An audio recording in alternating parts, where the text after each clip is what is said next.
Welcome back, Fantasy Endgame fam, Fantasy Endgame Baseball family. We're here pretty much midweek, hump day.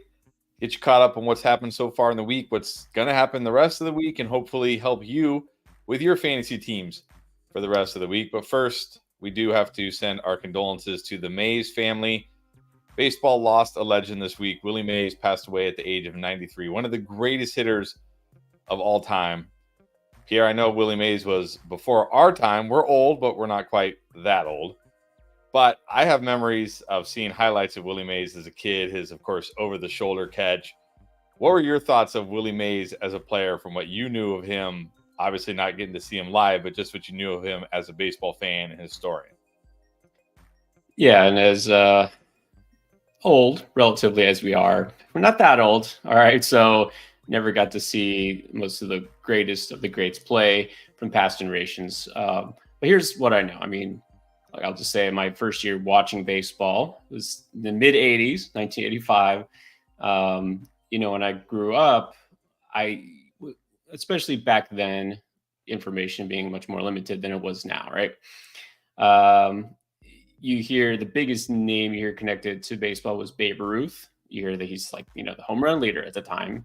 He was the home run leader until Hank Aaron came along. I read about Hank Aaron, and he was my favorite baseball player I never got to see play. He was like to me, favorite player. And then you learn more and you realize that the best player, when people ask what the best player ever in baseball was, a lot of people would say Babe Ruth, and then Willie Mays came along. And think it's just, to me, I just understood it had to be Willie Mays. And I'm being a stat nerd, dig into the numbers, you look at all these things, you look at the history. Babe Ruth had a bigger legend, I guess, at the time, of course, being connected to the Yankees, but I don't think there's much doubt Willie Mays was the best player. And you think about 100+ years this game has been played, how many thousands of players have played to be the best, considered the best player ever at a sport like that. It really is amazing. And one of the books that I carry here on the shelf here is the Baseball 100. I got a little while ago, and it basically breaks down the 100 best players ever to play the game. And number one, it's Willie Mays, and it's just like, makes a pretty clear case for it. So, obviously huge loss. And the timing is kind of ironic because on tomorrow, I think it's tomorrow, right? The Rickwood Field game is going to be played, and he was invited, and he's saying he wasn't feeling up to going. He wasn't going to be able to make it.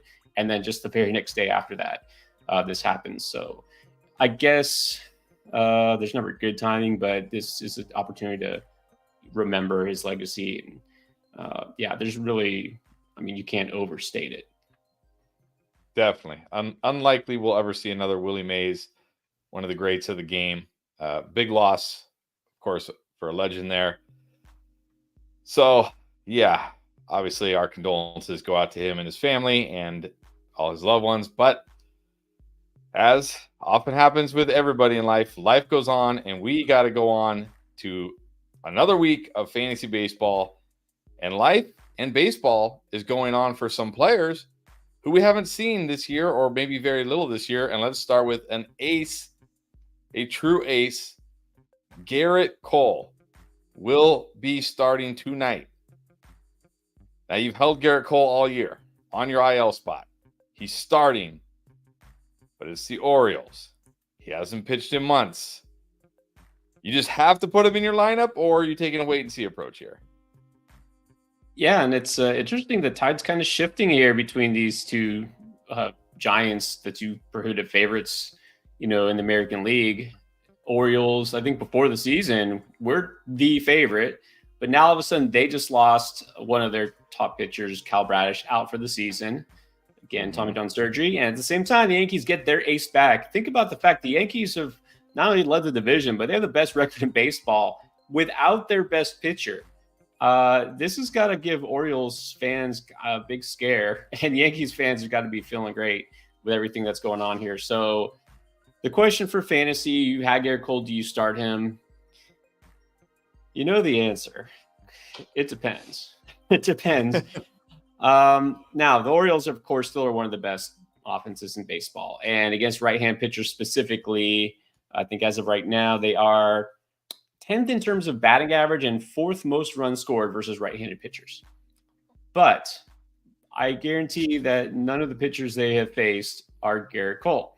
So I say you got Cole, you put him out there, unless there's really no reason for you. I mean, if you're just dominating and pitching right now, and some of you've had Gerrit Cole stashed, well, I guess you don't need him. But I'm putting Cole in because the Yankees and a player like this, they're not going to put him out there to throw probably 3 innings, right? They're going to put him out there because he's ready. I mean, it's been months. There's no reason to rush him. And here's the thing: they're in first place. They wouldn't need him. They wouldn't put him out there if they feel like, oh, we have to get a win. We got to get there's no reason. They're putting him out there because he's ready. He'll probably go at least 5 innings. It might not be his best start ever, but I'm not scared he's going to get rocked. It's Gerrit Cole. So for the most part, unless it's an extreme situation, you're very risk averse. And I'm usually risk averse, but in this case, it's Gerrit Cole. I'm putting him out there. All right, you got Gerrit Cole. Throw him out there. What about Max Scherzer? He is also back. Not today, though, but he will be making his debut this Saturday in a much better matchup against the Royals. Now, the difference here is this is 39-year-old Max Scherzer. Great matchup, but what are we going to get in his first outing? Is he a guy you're putting out there right away because of the matchup, or do you think they're going to take time to build up his innings and his pitch count? And I really didn't think I'd be talking up Max Scherzer midseason because I did not draft him or DeGrom or any of these injured pitchers. I mean, Cole, yes, but I really didn't have much interest because, again, it's not just an injured pitcher. This is a guy who's, like you said, almost 40. But now I'm feeling like it's that he's kind of being overlooked, which is crazy to think. But I haven't seen a lot of people talking about the fact Max Scherzer's coming back. I mean, he was still really good last year. Now, I won't need to go into detail right now because I already did last stream, and also, the waiver wire video, and I've talked about it now for weeks. I put in some claims for Max Scherzer, and I got him, and I was really happy, like in NFBC leagues, including the Great Fantasy Baseball Invitational. I got him the rest of the season. Guys, it's June. We got more than half the season left. I mean, why are we not interested in a guy who's going to be a Hall of Famer, who should be ready? So you got to go pick him up if he's out there. Now, do I start him this first start? Probably not, because this is a situation where, I mean, yeah, they could use him, but again, because he's older, because he's missed a lot of time too, and this injury happened at the end of last season. This wasn't like Cole where it happened in the spring. So I will say I'll be watching him on my bench the first start, but then if everything goes well, I'll be fine, because he's probably not going to have too many pitches, this first start. Right. Good matchup, but maybe limited in his pitch count. Now, another pitcher making his return tonight, actually, as well, for the Dodgers is Bobby Miller against the Colorado Rockies. Another fantastic matchup here for Bobby Miller. So, another pitcher. Are you ready to throw him right back into your lineup saying, hey, it's the Rockies? Or is this another guy where it's like you think he'll because he's been on the IL, what did they say? He's been on the IL for 2 months, I believe. Yeah, over 2 months he's been on the IL. So are you expecting limited pitch count here, or is it, hey, it's the Rockies, go ahead and fire him up? I mean, it is the Rockies, so I don't think you can do too much damage, but it is in Coors. Here's the thing. I've been saying most of the year, Rockies, like, zero reason to worry, but they've been hot lately, right? This week they have gotten hot, and it's at Coors. And the Dodgers are a team that will limit his innings. We know this. So you don't need to start Bobby Miller right now. I would say this particular start, skip it. Not because I'm worried that he's necessarily going to get rocked, but I just don't think he's going to be out there long enough. And there is some risk, because, again, it just so happens this week the Rockies are hitting. So I'm going to wait on Bobby Miller as well. All right. Take a wait and see approach there. Now let's talk about a couple guys that are farther out from seeing them on the field, but seem to be working their way back, starting with another pitcher, Jacob deGrom, who threw off the mound for the first time on Monday, threw 15 pitches. None of them were breaking balls. So, all right, he's throwing, but he's throwing. So deGrom, Probably not out there in most of your leagues. I mean, I assume if he is, he's a must add, but also when should we be expecting? Yeah, he's he's only 53% rostered in Yahoo. So is he a must add if he's out there? And also give us like a best guess of when you think we may see him. There's almost no chance. I would say 0.01% chance we see him before the All-Star break. So second half, and even then, I'm guessing it's August before we actually see him pitching more than a couple of innings. So I would be much more hesitant with DeGrom because even though he is probably the best pitcher of the past decade, maybe, his injuries are more severe, more repeated than these others, and they're going to be careful with him. Here's the interesting thing with the Rangers. Now, Scherzer's going to be back, right? Like now. With DeGrom, we're waiting here. By the time we see him, it might be post-trade deadline. What if the Rangers are sellers? What if the Rangers aren't contenders this year?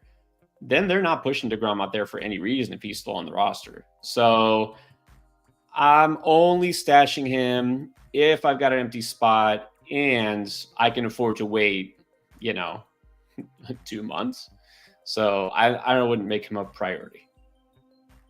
All right, there you go. And then let's go to hitters now, or a hitter now. Sticking with the Rangers. Rangers got a lot of players potentially coming back. That is Josh Jung. He just started a rehab stint. And Bruce Bochy according to the report, Bruce Bochy had previously targeted Jung for 30 at-bats before returning. But on Sunday, he said, well, it's a fluid situation. We'll kind of monitor how things are going with him, the at-bats, how his body is bouncing back. But we don't have a specific number. So this sounds to me like maybe they want him back sooner. I don't know. How are you interpreting this? And Jung he's still 82% rostered, so he's pretty much not out there. But you expecting we see him sooner rather than later, or later rather than sooner? I think as soon as he's good to go, he's the everyday third baseman. Obviously, he's going to be in there. His injuries, obviously, it's been a while. He was on the 60-day IL. So I think as soon as he's full go, he's back in the lineup. I put him in my lineup, and I've got him in several leagues. And it's just we don't have an exact timetable with him. So this is just one. Again, he's probably not out there in most leagues, but if he is, I stash him now because it's going to be very quick when you see him all of a sudden back in the box score. So if he's out there, I'm stashing. I was lucky. I was able to grab him also in an FBC league. Don't know why he was out there. I'm just going to have to kind of keep up with the news on him and see when he's officially ready to go. All right, but it sounds like he could be getting closer, so that's good news for those players. How about the Red Sox? I know one of your favorites, Tristan Casas, saying potentially early July. So hopefully, I know you're probably excited. Hopefully. It's been painful without him, and he was just getting hot. So with Casas, not ready yet. Still going to be a couple more weeks. I would just say you're just going to have to hold the fort here with him. Just keep waiting, and hopefully he's back. The Red Sox are now actually doing pretty well without him offensively. But, you got to keep hanging on. And then finally, maybe the biggest name here, definitely biggest name as far as the hitters go, Mike Trout. Yes, Mike Trout. Remember him. Got hurt, of course, and has been out. And there's some reports maybe late July, but Trout himself said yesterday that his recovery from meniscus surgery has gone slower than expected, and that he's without an official timetable for return. Are we still doing this? Are we still holding out hope that we can get Mike Trout this year and he can actually stay on the field? Sometime this season, yeah, sure. Will it matter by then for your fantasy team? No. That's why I didn't draft him at all. This is why I said to sell high back in April when he got such a hot start. It's really sad his body keeps betraying him, but think we should have learned our lesson by now. Yeah, don't hold out any hope for Mike Trout, unfortunately. All right, but you should be holding out hope for Underdog Fantasy if you haven't joined yet. I don't know why. And today's a great day to go join if you've been thinking about it, because right there you can see Gerrit Cole. If you want to get all excited about Gerrit Cole returning for your fantasy team, you can also jump on his picks here. Look at all these picks they have for Gerrit Cole. I mean, look at this. I feel like I'm scrolling all day with all these picks. There's so much you can pick from there for Gerrit Cole. And the great thing is, if you are joining Underdog Fantasy for the first time and you join using our promo code Endgame, which why wouldn't you?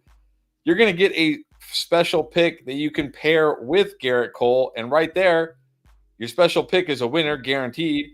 You win the Gerrit Cole pick, you're a winner right off the bat. You have already won. Not to mention, they're going to give you up to $250 in bonus cash that you can use with that Gerrit Cole pick and with your special pick. So you can be a winner right away, but you can use Underdog's money to win. I don't know how it gets any better than that. It really doesn't. So if you haven't tried it out yet, this is a great time. Gerrit Cole returning. Go try Underdog Fantasy. Make sure you join using promo code ENDGAME to get that special pick and your bonus cash. All right. Time to jump into your questions. And this is a good way to let you know, of course, if you want to jump to the front of the line, like Antoine did. Thank you, Antoine. You can drop a super chat.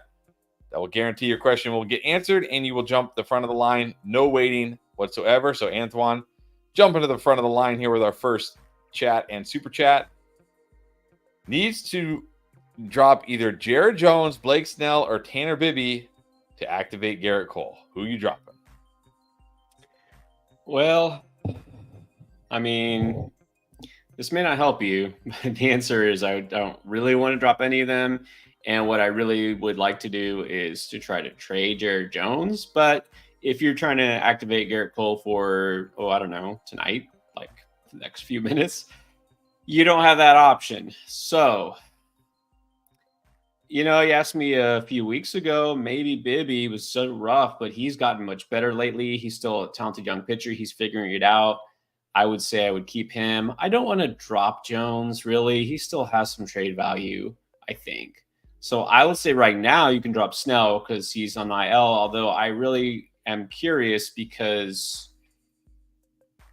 isn't Snell on the IL? And then if you're activating Cole, why would you have to drop Snell? So I don't know. I mean, again, if Snell's taking up an IL spot, I'm not sure, but I guess if I have to pick one of those three, I would drop Snell because you could probably maybe try to get him again if you are able to trade one of those pitchers. All right. If you have to choose, drop Snell. But yeah, I was wondering that too. But I know some leagues don't have IL spots, or maybe you only have one or two IL spots and they're already taken by guys who you don't want to drop. And then he's also got another one, a trade question, which we always love. Would you trade away Manny Machado to get Royce Lewis? Yes, I do it now. I know the risk here, and for someone who just talked about Mike Trout and risk and injuries, it's like, okay, maybe this seems a little hypocritical, but still, at least, with Mike Trout, we've seen it year after year after year, and he's definitely older. Royce Lewis, sure, he's had a lot of injuries, but, to be fair, some of them were just bad luck, and he looks pretty good right now, so I'll take the shot. I love Royce Lewis. Before the season, I had Lewis higher than Machado in my draft rankings. And man, Royce Lewis, I'm all in on Royce Lewis. So definitely, I would do this. All right, there you go. Do it. Thank you for the questions and the super chats. We appreciate it. All right, now to our first comment. Rafael Juarez, what's up? Good to see you. Is in a 10-team category league, 2 keepers. He got offered Fernando Tatis, Ellie De La Cruz, and Framber Valdez for Gunnar Henderson and Bobby Miller. Which side do you want? Wow, all right. This is a big boy trade here. So you're getting Tatis and Ellie, and then Framber for Gunnar and Bobby Miller. I mean, I love Gunnar Henderson, but you're getting Tatis and Ellie De La Cruz. You're getting 2 potential fantasy studs on offense. I like Bobby Miller, but I'm not going to just automatically say he's definitely going to be better than Framber Valdez. So I take this. You're getting 2 keepers right there, Tatis and Elliott. Those are your keepers. Now, you're saying you have Judge and Jose Ramirez. I mean, you have a lot of keepers, but Doyle and Friedel are your other 2 outfielders. Doyle has been solid. Friedel's, fine, but in a 10-teamer, you don't have to keep him. I think I still do this. I think you're still getting the winning side here. All right, go do it. Thank you for the question. All right, Logan Martinez, speaking of Gerrit Cole, are we worried about Luis Gil? Are we worried about a spot in the rotation now that Gerrit Cole is back? No, I'm not worried about his spot in the rotation. I mean, the guy's been that good. You don't just pull him out of the rotation.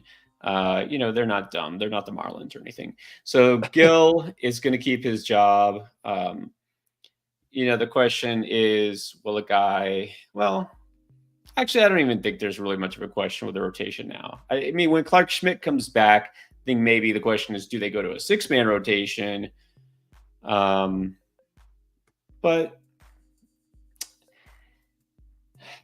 could he sit down? I mean, it's always possible. I think he's been so good. They're not going to just do this. This is a team that's obviously ready to win now. So I'm not worried about Luis Gil at the moment. Let's just put it that way. All right. No need to worry.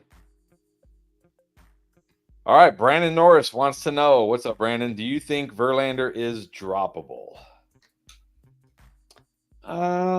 I think it's not necessarily a guy you need to drop. He hasn't been that bad, but he's not vintage Verlander just yet. I think he'll get better. Verlander's also a guy I really didn't want a part of this season, but it's not because I think he's going to be just totally horrible. I just think we have to realize the Justin Verlander we're getting. You know what I mean? It's Verlander of last year at best. And I think we're going to see a little like what we've seen, a little small step back. I think he's still solid. I don't think, he's hurting your fantasy team necessarily. So he's in 10-team league. I guess he's droppable, but I'm probably not dropping him if I have him, which I don't, I guess. So it's hard to make the answer because I don't have him anywhere, but no, I don't think I would drop him. All right. Hold on to Verlander. And then Addison, what's up? Wants to know Jeffrey Springs or Shane Baz. Which Tampa Bay pitcher are we stashing?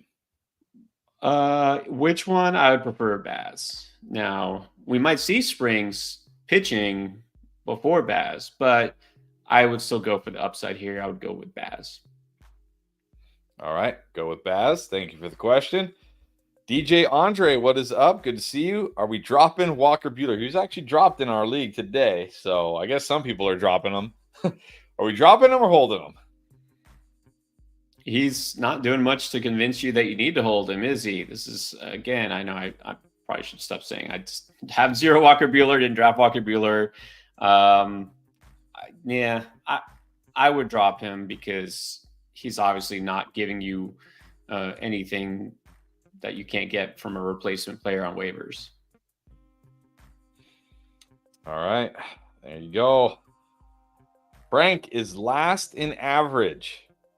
Give me some advice. Well, here's some advice from a very new fantasy baseball player. Just punt average. Go get sluggers. Just say, oh well. I don't know. What's your advice? That's what I was going to say. Average is probably the hardest thing to come back. Now, you can make gains. Don't think like that's it. I'm dead in the water. You don't have to finish last in batting average, but you're not going to find a guy who's hitting way over 300 who's going to pull your average up just sitting there on waivers, right? You're not. And I think it's a mistake making a trade for, like, let's say, look, what if I get Luis Arias, a guy who's hitting way over 300? But then what does that do to your power and your speed? The guy does not hit home runs. He doesn't steal bases, right? RBIs, minimal. Runs, okay, fine. But was it worth it is what you're asking yourself. What did you trade to get him? I would just say, if anything, like what you just said, Chris, like, okay, who's the guy on your team who is most Luis Arias-esque? The guy who maybe is good and average, but not helping you in other categories. Maybe you trade him and you get somebody who's going to give you steals instead. maybe you help yourself bump up in those other categories. You know what I mean? So, yeah, I think at this point, if you're dead last in batting average, again, not saying you have to finish dead last, but I'm not going to chase batting average. I'm just going to try to do what I can to make up the difference in other categories. Yep, there you go. That's what I would do as well. All right, Brian Looper, a pitcher we talked about on Sunday in 2-start streamers, Tobias Myers. Is he for real? Last 3 starts, 8 innings, 6 innings, 6 1/3 innings. He's given up a total of 1 earned run over those 3 starts, and the 1 earned run was actually a home run. So, is he for real, or he's just hot right now and you ride it while it lasts? Mostly, I'll say for real. I mean, obviously, I recommended him this week for a reason. I mean, probably the one thing that pleased me the most that I've seen this week was that start, because I took my own advice and he was the guy I picked up to stream. He gave me 6 scoreless innings. I was pretty happy with that. But also, what I'm really after is am I telling people the right thing? that's the most important thing. If you guys are out and streaming him, I want him to do well. And yeah, Tobias Myers was great. And he's been great. Look, I think it's for real, because this is a player who, even though his minor league numbers aren't impressive, and you look at the fact that he's been bounced around from organization to organization. Remember that a couple of years ago, this was a highly valued prospect. Remember, I mentioned this. I think it was on the live stream. He was traded straight up for Junior Caminero. Okay, that's how he was valued just a couple of years ago. So I think he's for real. He's figured it out. Do I think he's going to be an ace the rest of the season? Is he like Luis Gil 2.0 for the season? No, I'm not going that far. I'm not saying he's going to just be dominant the rest of the way out. But this week I liked him. I still like him. I'm going to keep it going. So I'll pick him up. Yeah, if he's. I mean, you got to. Yeah, you got to like him his next start too against Padres. So no reason to question it at this point. All right, Dave White, what is up? Joey Ortiz or Nick Gonzalez? Who are you going with? I like Nick Gonzalez better. I mean, he not only his average, he's continuing to hit. He's showing some power finally, which he didn't have last year. And last I checked, they got him hitting cleanup. I mean, he's not in a great lineup, but he's still hitting cleanup, and he's done everything they could ask for him. So, yeah, I like Gonzalez a lot. All right, go with Gonzalez. And Logan Martinez, what's up? Would you try to flip someone like Brian Wu for Max Scherzer? I think you got the right idea, but I will say I wouldn't flip Brian Wu because I really like Brian Wu. And he's somebody I would keep. I think he's, if anything, maybe a little undervalued. So I could trade someone like him. And so I'd say, when I say somebody like him, I mean a pitcher, maybe young, not completely proven pitcher who's been good, but I'm not necessarily convinced is going to be great all season. Now, I don't mean like, Tanner Houck or somebody who's just been dominant. It's not what I mean. Not Gerrit Cole, not Luis Gil. No. I mean somebody who's like the back end of your rotation kind of pitcher. So let's see. I don't want to trade Wu specifically though, if that's what you're asking. That's obviously who you have. Jared Jones. I would trade Jared Jones now because I'm worried about him, obviously. I'm trying to think. Let's see who else. Who can get you Max Scherzer? Let me see some names. We talked about Mackenzie Gore last time. I think I still like Gore enough to keep him, so I wouldn't trade him. Brady Singer is a guy I would trade because he's starting to kind of slip a little bit. Somebody like that. All right. There you go. Thank you, Logan. Appreciate it. All right. Tim wants you to rank these outfielders for the rest of the season. Wyatt Langford, Jackson Churio. I assume Starling Marte since they're outfielders. Sedanie Rafaela. It's interesting. Yeah, one of those is not like the others. Marte's been around a while, and not just because of that, but he's been good really all year. I'm going to put Starling Marte first because he's looking like Starling Marte. I think number 2, I'm going to go Wyatt Langford. He's starting to show the power. He obviously hit a home run, actual home run, just the other day. It's always a good sign, right? When you actually hit a home run. And then he's also got the speed. We think like Churio and Rafael at speed. Langford's just as fast as those guys, and he's actually stealing bases. I'll put Langford number 2. I mean, I know Churio's upside is better than all these guys, but I'm going to put him last. I'll put Rafael at 3. All right, there you go. And then DJ Andre wants you to rank these, I guess, infielders maybe. Brendan Donovan, Zach Geloff, Ryan O'Hearn, or Brian De La Cruz. This seems like a waiver wire question, I'm guessing, because these guys, Donovan's last for me. It's not that much upside. Bad Cardinals offense still. Did talk about Geloff the other day. Did talk about O'Hearn the other day. De La Cruz is inconsistent, but also terrible offense. Give me O'Hearn first of that group.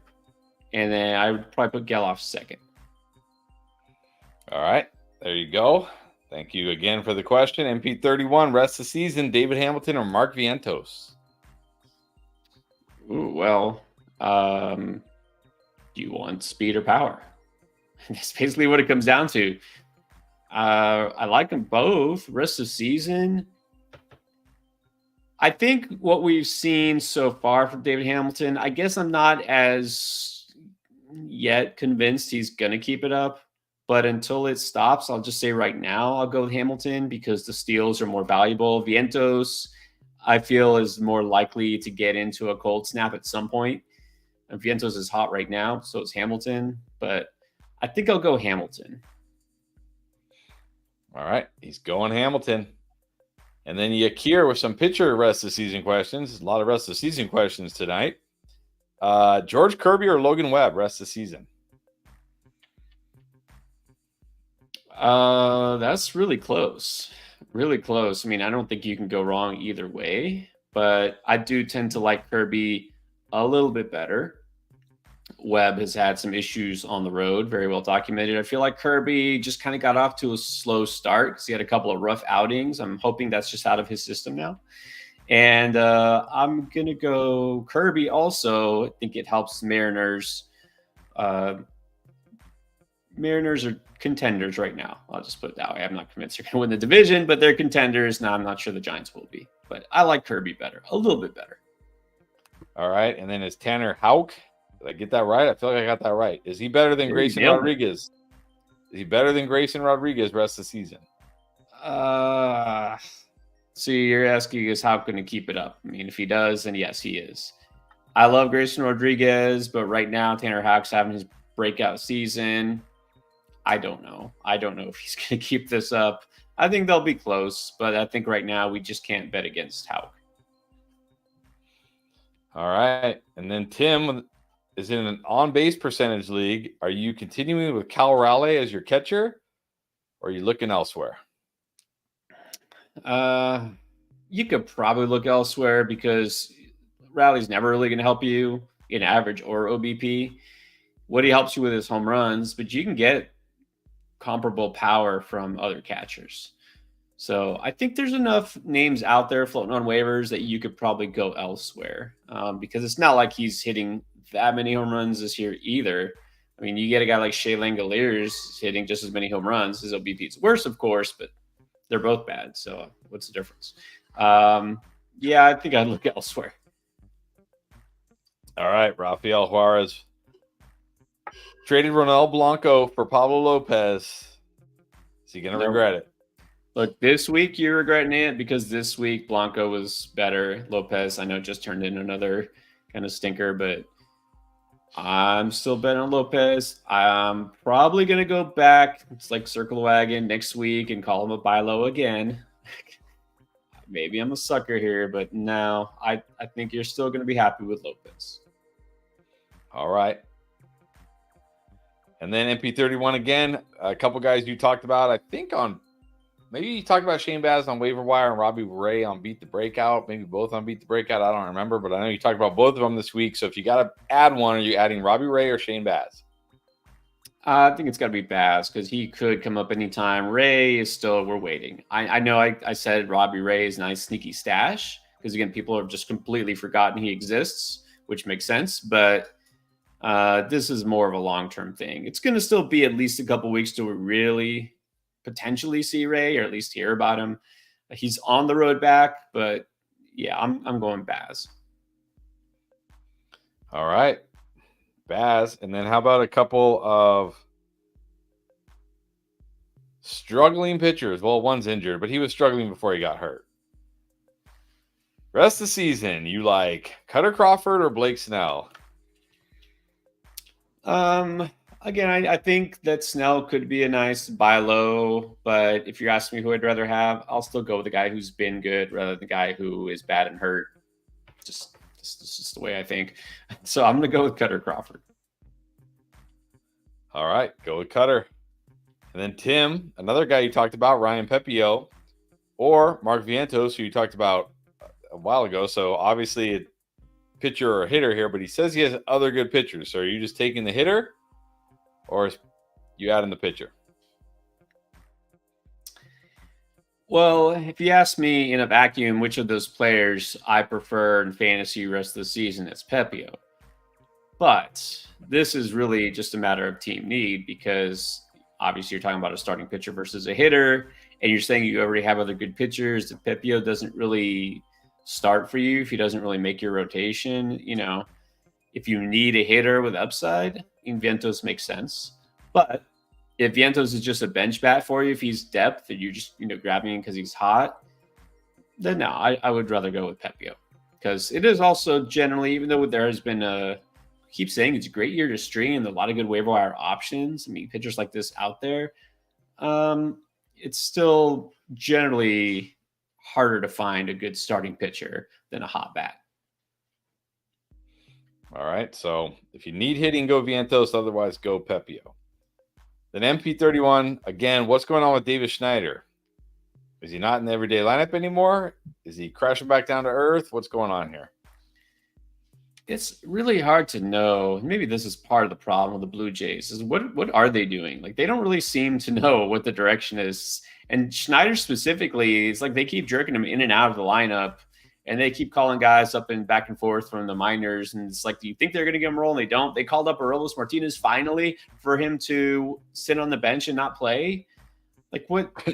I just, it's really confusing. I have no idea at this point what the Blue Jays are doing. Like, the only guy they're giving every day at bats to is Spencer Horwitz, the one prospect we didn't know about. Barger is up, but he's only kind of playing. I have no idea. And even with Bichette out, this just doesn't seem to be helping clarify anything. So I don't know. I don't know what's going on with Schneider. Just when it looked like, he was hot and they're like, oh, let's pick him up. And then he started sitting and like, okay, forget it. And then he started getting hot again. Then started playing him every day. You're like, oh, okay, this is a thing now. And then they're like, no, we're just kidding. I don't know. I really just kind of tired of Toronto this year, to be honest. So I can't say anything definitively about what they are or are not doing in their lineup.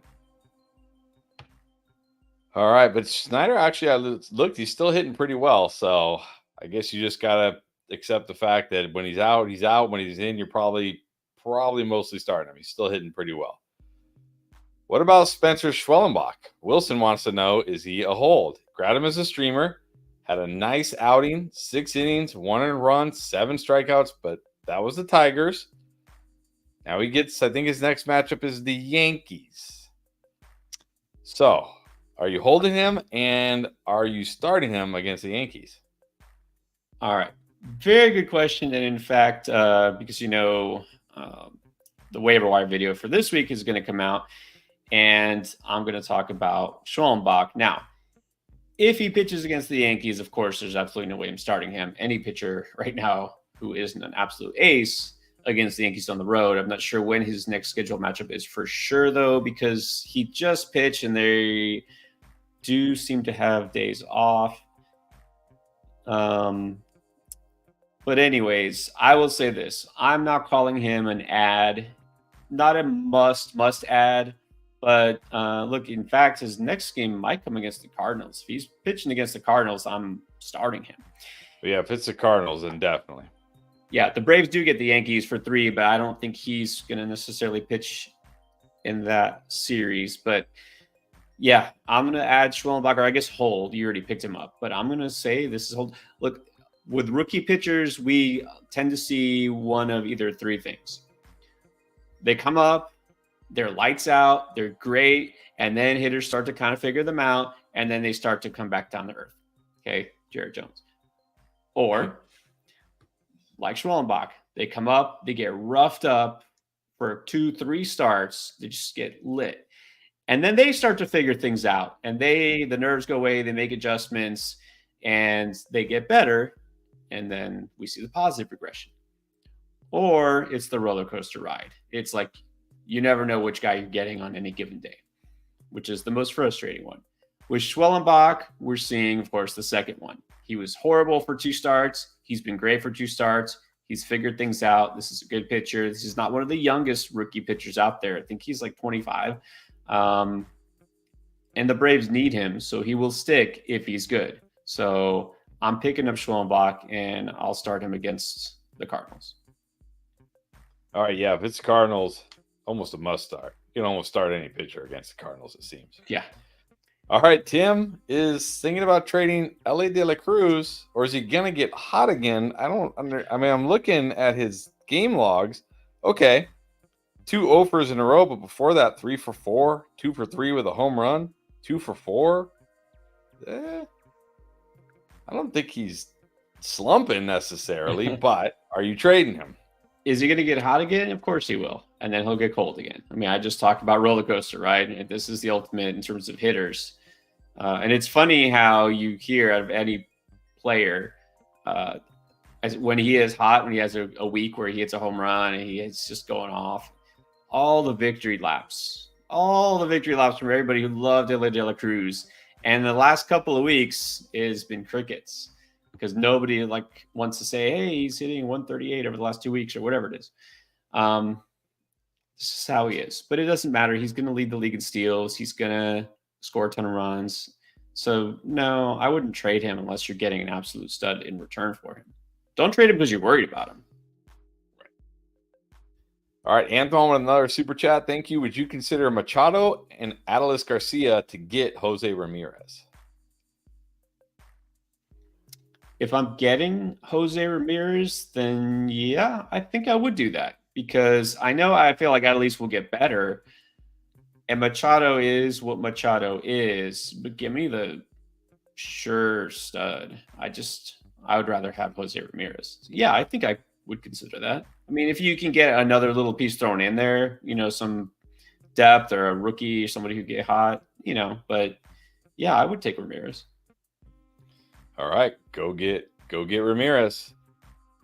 All right, Doopy guy, what's up? Obviously has not seen your buy low video today, because right there on the cover, he wants to know best buy low options for second base and outfield. Right there on the cover, on the thumbnail, is Ozzie Albies, who you talked about on the buy low. You also talked about Nolan Jones, who I'm pretty sure is an outfielder.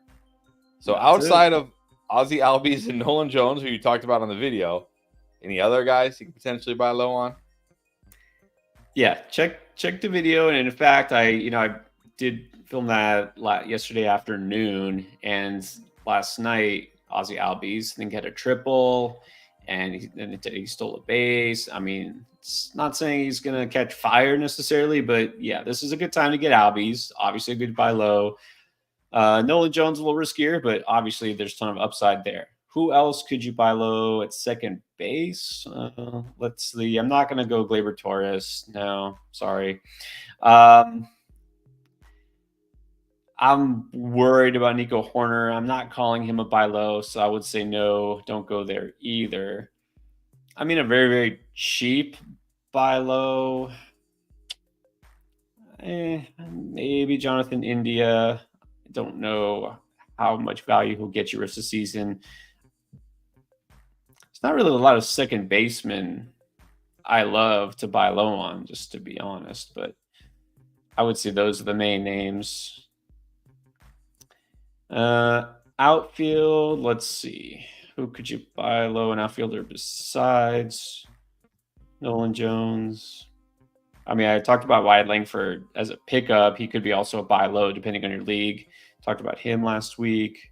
I think Seiya Suzuki is still slightly undervalued. I think he's a pretty cheap buy so far. I think give one more. I mean, I don't know if JD Martinez qualifies, and Yahoo does. He could qualify as an outfielder. He's still a buy low to me. Talked about him 2 weeks ago. So I think that's it. All right, there you go. Thanks for the question. And make sure you go check out that buy low video so you can see all the players Pierre thinks you should try to be buying low on. But what about a sell high? Wilson wants to know, is Carlos Correa a sell high or are we holding?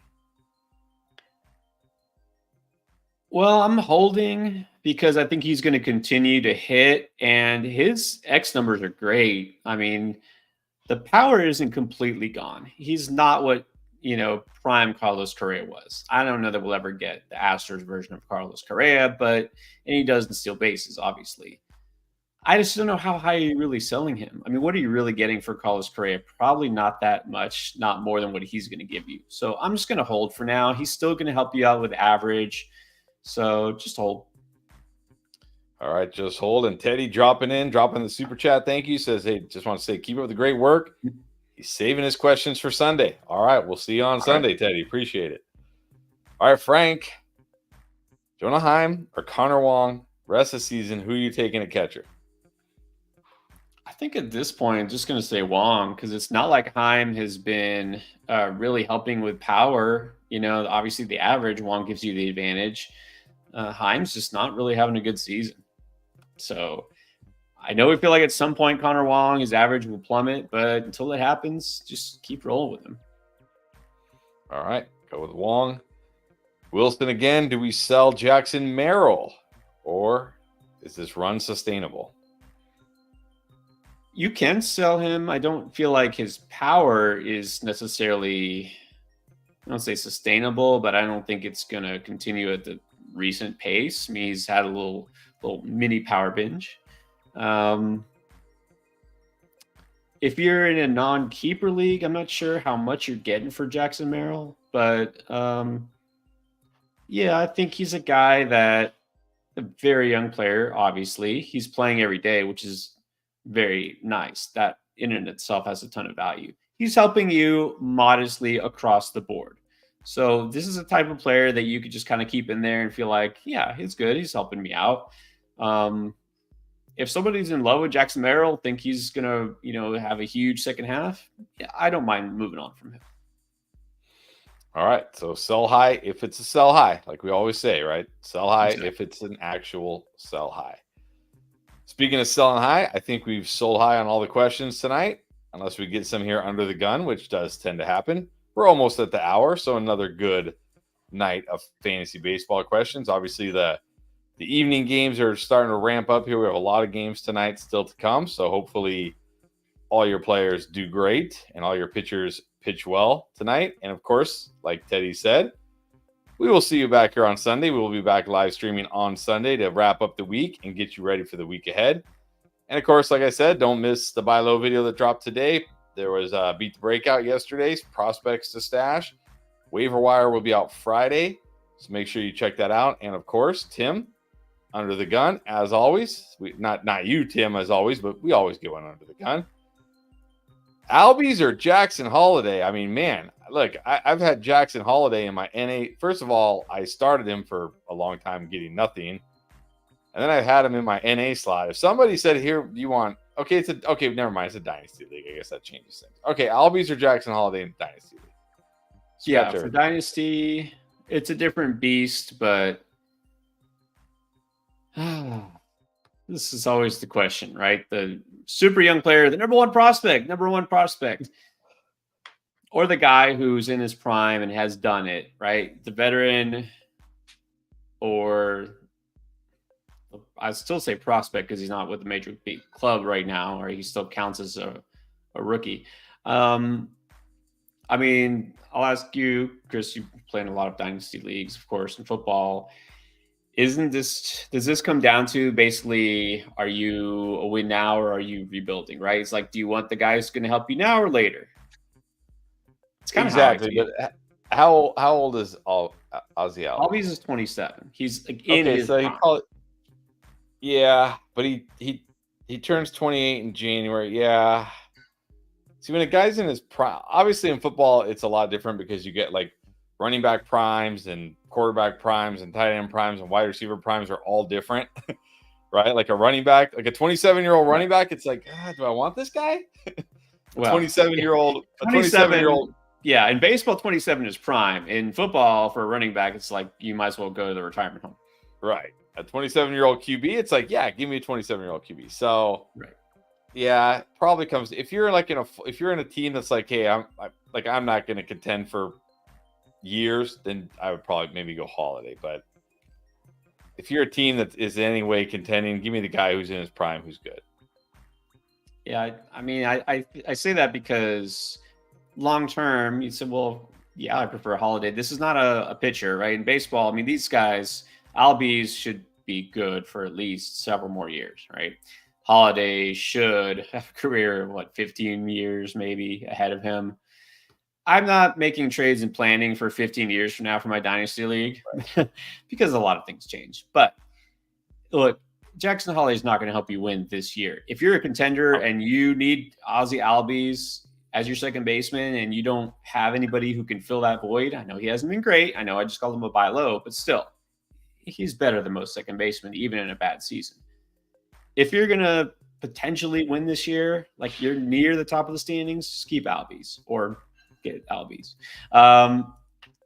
If not, if you're looking to next year already, take Holiday. Yep. All right.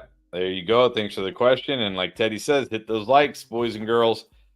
And thank you for joining us tonight. We will be back here on Sunday. Good luck the rest of the week. Hopefully your teams all smash and you all can bask in the glory when we join you again on Sunday. See you then.